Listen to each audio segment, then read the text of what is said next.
Bonjour à tous, on prend la direction de l'hippodrome de Deauville ce mardi pour notre quintet flash. Ce sera dans le prix Villa Lucie, 1300 mètres à parcourir sur la PSF, la piste en sable fibré, avec des concurrents qu'on connaît bien dans ce type de tournoi. Sans plus attendre nos bases, avec l'As Simply Striking qui est tout simplement le tenant du titre de cette épreuve. Le cheval cherche sa course actuellement, comme en attestent ses deux derniers accessites à ce niveau.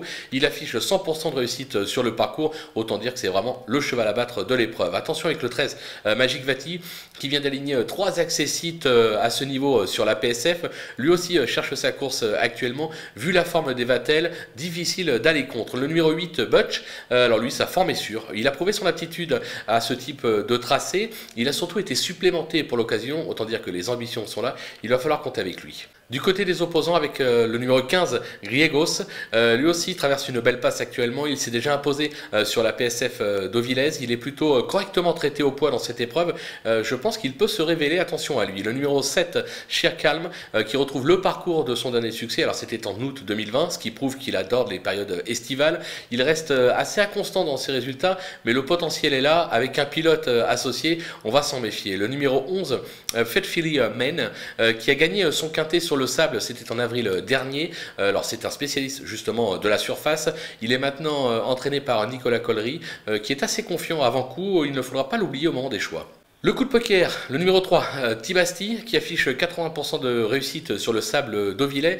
Il a maintenant 2 courses dans les jambes, donc il est sur la montante et affûté. Alors son entraîneur dit il n'est pas encore à 100%, mais même à 80%, moi ça me convainc pour le glisser assez haut dans ma sélection. Les outsiders, ils sont nombreux avec le 9 Eurial, 80% de réussite sur le sable. Alors il vient de décevoir à ce niveau, c'était sur le gazon d'Auvillais. Moi je le préfère légèrement en ligne droite, style 1200 mètres, tracé rectiligne. Toutefois, en valeur intrinsèque, difficile de l'écarter d'un pronostic. Le numéro 2, le Brown, qui est un modèle de régularité qui se plaît sur cette surface. Alors certes, il a échoué lors de son unique tentative sur le parcours du jour, mais je pense qu'il ne faut pas le condamner là-dessus. On a le droit de se tromper une fois, mais pas deux. Raison pour laquelle je m'en méfie. Le numéro 4, Oxalis, qui n'a pas été ridicule dernièrement à ce niveau, il va découvrir la surface pour l'occasion. Donc voilà, c'est une inconnue. S'il s'y adapte, il a le droit d'être à l'arrivée. S'il ne fait pas le sable, eh ben, on reverra sur gazon pour plus tard. Le numéro 5, Hotspot, 60% de réussite sur la PSF, dont une 3e place à ce niveau sur l'hippodrome de Chantilly. Alors ce sera une première à Deauville. Le sable cantilien et le sable deauvillais n'est pas le même. Toutefois, je pense qu'il peut s'y adapter. Difficile de l'écarter avant coup, on le garde en bout de piste. Le numéro 12, The Champ, qui a toujours échoué en 4 tentatives à ce niveau. En revanche, il aura pour lui d'évoluer sur sa surface de prédilection. Alors un possible rachat, pourquoi pas, raison pour laquelle je ne l'ai pas totalement éliminé.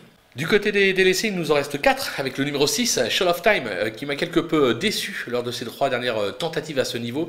J'ai la sensation qu'il risque d'être pris de vitesse sur cette distance. Je sais que mes confrères vont le placer assez haut. Moi, je prends un risque, je l'écarte. Le numéro 10, Power Jack, plutôt régulier dans des petits lots en Allemagne. Il s'est vite adapté aux courses françaises, mais à un niveau moindre. Je pense qu'il n'est pas taillé pour ce type d'épreuve. Je peux me tromper, mais moi, j'y crois pas véritablement. Le numéro 14, Spring Street, elle retrouve le parcours de son dernier succès, mais elle a depuis échoué à 2 reprises à ce niveau, en 37 de valeur, et je la trouve encore prise un petit peu haut. On va attendre qu'elle perde un petit peu de poids. Et enfin le numéro 16, Arabino, qui a franchement déçu ces derniers mois, comme l'attestent notamment ses 3 récents échecs à ce niveau. C'est le premier que j'ai éliminé de la course. Voilà, on a fait le tour de cette épreuve. On va se quitter avec ma sélection et surtout mes conseils de jeu. À vous de jouer.